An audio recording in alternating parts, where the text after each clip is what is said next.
গুছিয়ে সংসার করতে হলে আর পরিপাটির সাথে বাড়ি ঘরগুলোকে রাখতে গেলে আমি সকাল থেকে সন্ধে পর্যন্ত যেভাবে সমস্ত কাজগুলো করি, তোমরা বন্ধুরা আমার সাথেই থাকো।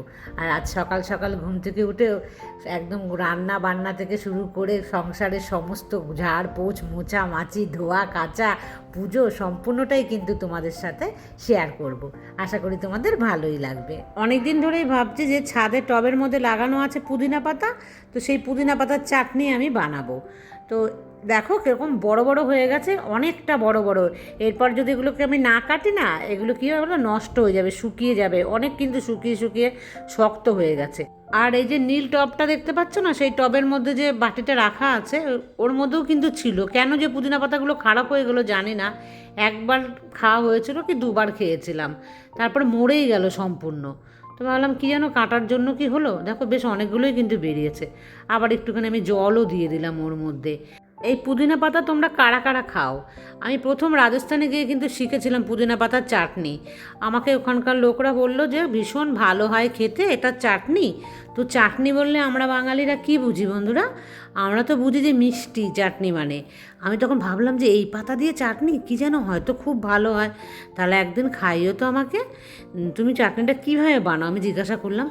তখন বলছে পেঁয়াজ রসুন কাঁচা লঙ্কা এই সমস্ত দিয়ে চাটনি। আমি বললাম ওরে বাবা রে, আবার কী চাটনি, আমি তো কোনোদিনও খাইনি। আসলে নন বেঙ্গলিরা কোনো কিছু বাটা বুটাকেই বলে কি চাটনি। তো চাটনি শুনলে বাঙালির তো একটা লোভ লাগে না, মিষ্টি মিষ্টি ভাব। তো যাই হোক খুব হেসেছিলাম জানো তো পরে এরকম ভেবে, বা ওরাও বুঝতে পারিনি চাটনি বললে যে আমরা এরকম মিষ্টি মিষ্টি ভাববো। আর এই যে চুনো মাছটা আমি রান্না করছি, মনীষা আমাকে বলেছে যে চুনো মাছ বেশি খাওয়া ভালো না।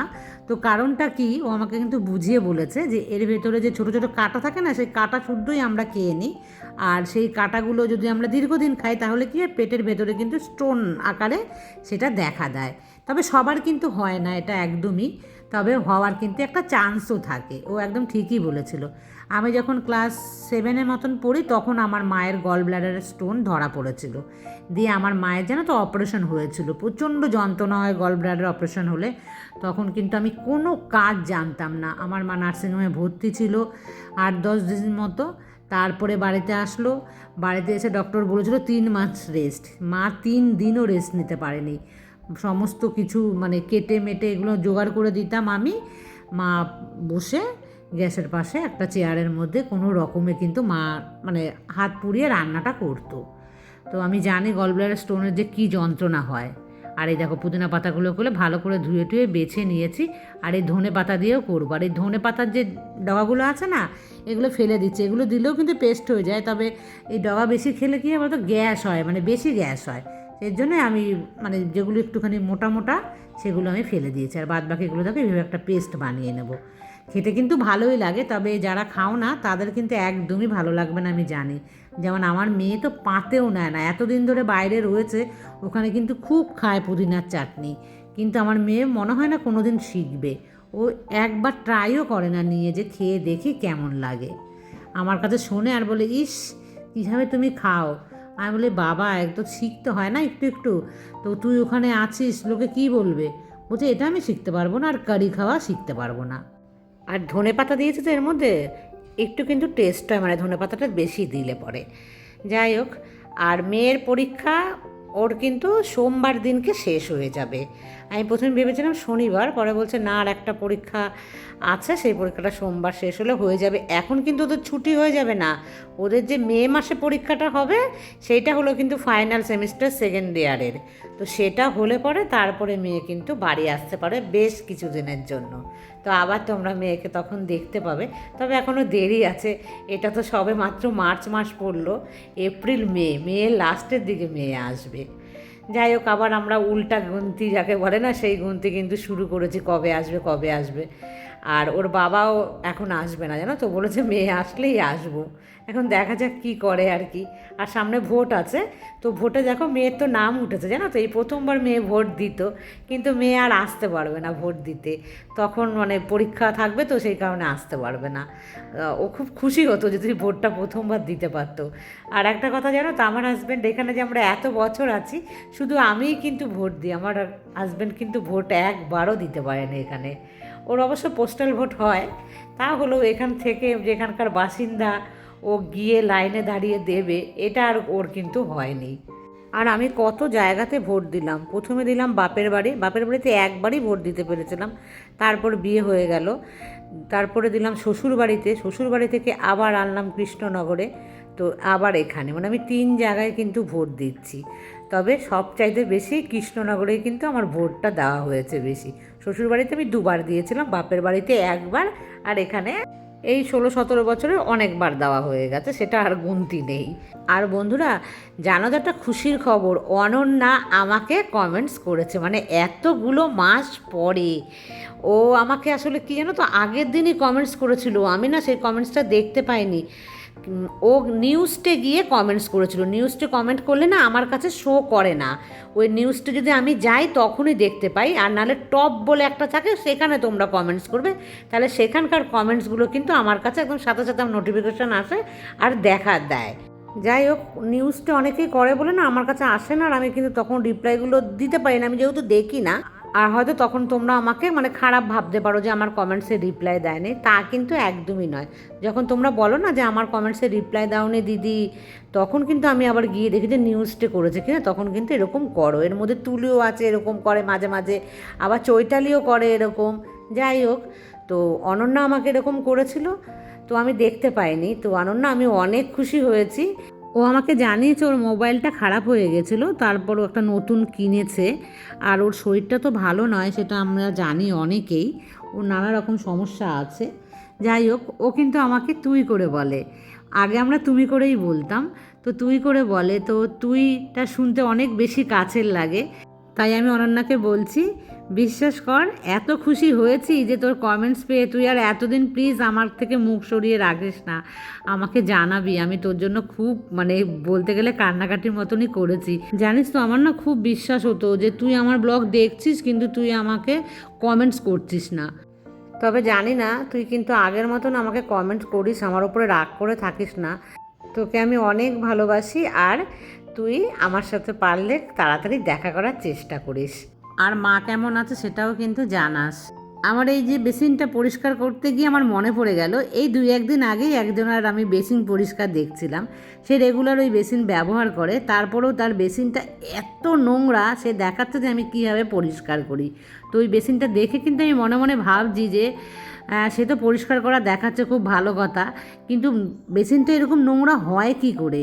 মানে এত নোংরা বেসিন পরিষ্কার করতে, মানে ঘরে, এগুলো অফিস স্কুল কলেজ হয় সেখানে কিন্তু হয়, বাড়ির বেসিন কী করে এত নোংরা হয়? তার বাড়িতেও কিন্তু লোকজন তেমন কেউ নেই যে সে সময় পায় না, গাদা গাদা লোক আছে বাড়িতে, তাহলেও মানা যায়। যাই হোক, তারা আবার পরিষ্কার বলে কিন্তু নিজেকে ভীষণ দাবিও করে যে আমরা খুব পরিষ্কার। আমি মোটামুটি পরিষ্কার বন্ধুরা, তোমরা আমাকে যে বলো না এত পরিষ্কার, আমি এত নই, আমি হলো মোটামুটি পরিষ্কার। আর নোংরা জিনিস দেখলে না আমি আমি থাকতে পারি না, মনে হয় যেন ওই জায়গাটায় কোনো একটা জায়গাতে ধরো কালি লেগে আছে, ওটাকে তাড়াতাড়ি করে খুঁচিয়ে তুলে দেওয়ার চেষ্টা করব। না পারলে একটা চাকু নেব, নাহলে একটা কাঁচির কোনা, সেটা দিয়ে করব। দেখেছো, এই দেখো এইভাবে চেপে আমি পরিষ্কার করার চেষ্টা করি যাতে ওই সাইডগুলোর মধ্যে ধুলো না পড়ে। ধুলো কিন্তু তবুও পড়েছে হালকা হালকা, সাদা না, খুব কাছ থেকে দেখলে তোমরা বুঝতে পারবে। তবু এই যে আমি এভাবে করি বলে কী হয় বলতো, দীর্ঘদিন কিন্তু আছে, নাহলে আবার এগুলোকে পালিশ করতে হতো। আর পালিশ করতে গেলে কি বলতো, জিনিস মানে টাকা তো লাগে প্রচুরই। তার চাইতে বড় সমস্যা কী বলতো, যখন আমরা বাড়িটা ব্যবহার করা শুরু করি, এই যে জিনিসপত্র সেগুলোকে সরাবো কোথায়? এই জিনিসগুলো রাখা নিয়ে কিন্তু খুব কষ্ট। খালি বাড়ি পরিষ্কার করা সহজ, কিন্তু আসবাবপত্র নিয়ে বাড়ির কাজ হলে খুব কষ্ট। আর নিচতলাটা হয়েছে না, খুব কষ্ট পেয়েছি।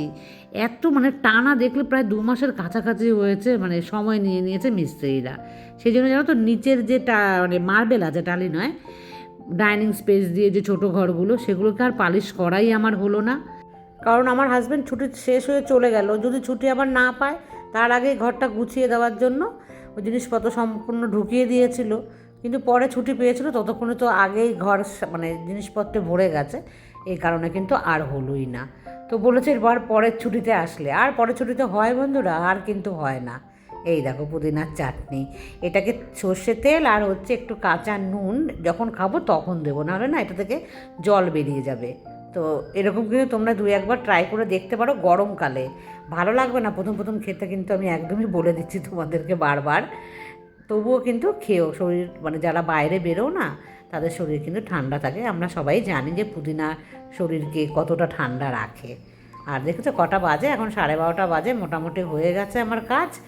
আর সকালবেলা ঠাকুরের ভোগ তো আমি দিয়েই দিই, তো সেই কারণে কিন্তু আমি দুপুরবেলাটা আমার একটু দেরিই হয়ে যায়। আর ব্লগ করি না, হয় না। আর ব্লগ না করলে তুমি একদম মানে আমার এক বন্ধু, ওর নাম হচ্ছে রূপালী, তো রূপালী কিন্তু আমাকে অনেক সুন্দর সুন্দর কমেন্টস একদম রেগুলারই করতো, মাঝে 2-1 দিন এখন হয়তো গ্যাপ গেছে।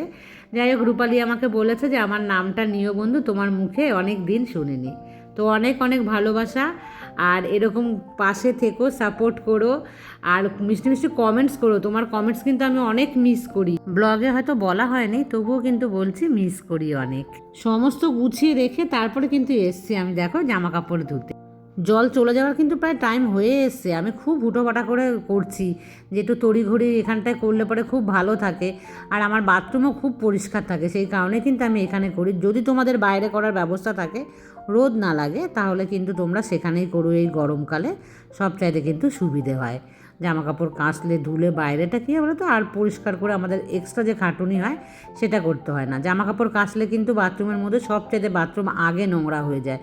তার জন্য কিন্তু বাথরুম দেখবে আমাদের অনেক মানে পরিশ্রম করতে হয়। আর আমি যেহেতু বাইরে করি, সে কারণে কিন্তু একটু কম পরিশ্রম করতে হয়। আর যদি কোনো দিন ওয়াশিং মেশিনে করে দিই তাহলে তো আরোই করতে হয় না। তবে ওয়াশিং মেশিনে পরিষ্কার করলে কিন্তু আমি ওয়াশিং মেশিনও মুছে রাখি যাতে ভালো থাকে, তার জন্য। আর বন্ধুরা, বাসন পরিষ্কার করার যে মেশিনগুলো বেরিয়ে গেছে না, এখন অবশ্য অনেক দিন আগেই বেরিয়েছে, তো আমি কিনবো না অবশ্য, আমার ওতে মানে পোষাবে না একদমই, যে বাসনপত্র ওর মধ্যে দিয়ে। তো তোমরা কি কেউ কিনেছো কেন আমার বন্ধুরা, আমাকে জানিও তো কমেন্টস করে। এই দেখো, চুনো মাছের ঝাল, ভেন্ডি চচ্চড়ি আলু পেঁয়াজ দিয়ে, আর এই যে পুদিনা পাতা বাটা। তো এখন দেখো, এর মধ্যে একটু কাঁচা নুন আর একটুখানি সর্ষের তেল আমি দিয়ে দিচ্ছি। তোমরা যেরকম পছন্দ করো সেরকমই দেবে। তো যাই হোক বন্ধুরা, বাসন মাজার যে ওটার মধ্যে কতখানি হয় আমি জানি না, খুব দেখছিলাম আমি, জানো তো, মোবাইলে, যে ওগুলোর দাম দেখাচ্ছে 40,000, 50,000, 60,000 এরকম দাম। কিন্তু কিন্তু কতটা সত্যি সত্যি হয় সেটা আমার জানা নেই। যদি কেউ নিয়ে ব্যবহার করে থাকো তো আমাকে তাহলে কমেন্টসে জানিও। এই দেখো, পুদিনা পাতার চাটনি, এটা বাটা নয়, এরা বলে চাটনি। ভালোই লাগছে বন্ধুরা, খেলাম যে। এখন কিন্তু বিকেলবেলাতেই এসছি, তো নিচটা। আর তোমাদের বলি, আমি খাওয়া দাওয়া করে কিন্তু নিচে চলে এসেছিলাম। এখানে ঘুমোলে না ভীষণ শান্তি লাগে, ফ্যানের হাওয়াটাও মানে একদম আস্তে করে একে চালিয়ে দিচ্ছি। আর তারপরে কিন্তু ঘরটা ভীষণ ঠান্ডা থাকছে একতলাতে, অত বেশি গরম ভাব লাগছে না। আর ওপরে না ফ্যান একে দিলেও মনে হচ্ছে যেন গরম গরম লাগে, মানে ওয়েদারটা তো এখন গরম হয়ে গেছে, অনেকটাই কিন্তু গরম লাগে ওপরে। আর নিচতলা যারা থাকো তারা খুব ভালো করে জানো, নিচতলায় কিন্তু সর্বসুখ। এসি চালানোর তো প্রয়োজন এখনও পড়ে না, আমাদের এখানে এত গরম এখনও পড়েনি। তবে কী বলতো, ফ্যানটা আস্তে করে দিলে কিন্তু দুপুরবেলার দিকে গরম লাগে ওপরে। আর এই ঝাড়ুটা কিনেছিলাম, এই ঝাড়ুটা দিয়ে তো একদমই ঝাড় দিতে পারি না, মানে ভেবেছিলাম সুবিধে হবে, দেখলাম না, অনেকটাই অসুবিধে। কারণ ঝাড়ুটা হচ্ছে প্রচুর ভারী, যেহেতু ফোল্ডিং না, ভেতর থেকে বেরিয়ে আসে আর একটা পাইপ, তো দুটো পাইপ তো একসাথে আছে, ভেতরে ঢুকে যায়। তো সেই কারণে কিন্তু এটা অনেক ওয়েটই হয়ে গেছে। আর ঝাড়ু দিতে গেলে না হাতটা একটুখানি ধরে যায়, মানে অনেকটা জায়গা ঝাড়ু দিতে গেলে। তো আজকে আবার হঠাৎ করে বার করেছি যে না, একটু মাঝে মাঝে এটাকে মানে আমিই ব্যবহার করি। দেখো, অনেকটা লম্বা হয়, এমনি সুবিধে ছিল, কিন্তু ভারী জিনিস হাত দিয়ে টানলে হাতটা ব্যথা হয়ে যায় না। আর আজকে দেখো 1 মগে দিয়ে দিচ্ছি, আজকে কিন্তু আর বেশি জল দিচ্ছি না এখানটাতে। সঞ্চিতা বলতে, সোনামা তুমি আমার নাম নেওনি, আমি তোমাকে অনেক ভালোবাসি। আমিও সঞ্চিতাকে অনেক ভালোবাসি সোনামা। আর সোনামা ভীষণ, জানো তো, ভালো, ওর হাতের কাজ, ও অনেক কিছু সেলাই করতে পারে, ও লেহেঙ্গাও বানাতে পারে। ওর মেয়ে পুচকু একটা 5 বছরের, ওর জন্য লেহেঙ্গাও বানিয়েছে। ওর নাম মিষ্টি। তো মিষ্টির পরীক্ষা কেমন হচ্ছে, কেমন আছে, অবশ্যই আমাকে কমেন্টস করে সঞ্চিতা জানিও। আর অনেক অনেক ভালোবাসার, অনেক আদর। মিষ্টি একটা মেয়ে সঞ্চিতা, ওর বহরমপুর বাড়ি। আর আরেকটা সঞ্চিতা আছে কলকাতাতে, তার কী খবর, সে কিন্তু আমাকে অনেক দিন আবার কমেন্টস করে না। ওদিকে রূপা দিদিভাই তুমি কেমন আছো, বিনাপানি দিদিভাই কেমন আছো, তোমরা কিন্তু আমাকে কমেন্টস করে জানিও, তোমাদেরকেও মিস করি অনেক। আর এখন আসলাম হচ্ছে আমি সন্ধে পুজো দিতে। জামা কাপড় ছাদ থেকে নিয়ে এসেছি, সেগুলো কিন্তু আমি ভাঁজ করিনি।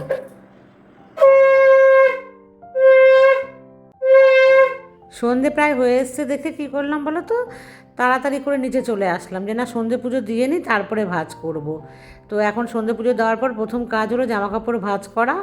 তারপরে কি করব, বসে থাকবো না, এডিটিং কিন্তু আমি শুরু করে দেবো যে কালকের ব্লগের জন্য। তারপর গিয়ে আমি খাওয়া দাওয়া করব, আর তারপরে ঘুমোবো। যাই হোক বন্ধুরা, আজকের মতন এই পর্যন্তই। টাটা।